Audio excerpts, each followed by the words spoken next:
يعني وصفة تستحق التجربة، جربوها مش هتندموا.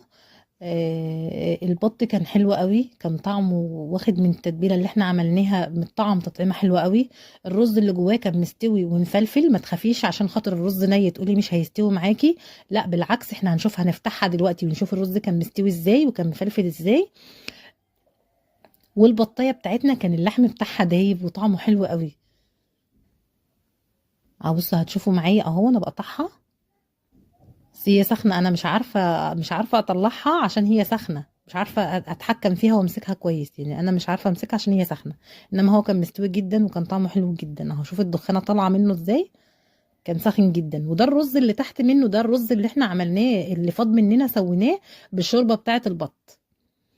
وهفتح معاكم قلب البطاية عشان خاطر نشوف الرز من جوه، كان طعمه حلو قوي قوي. والبشر البرتقال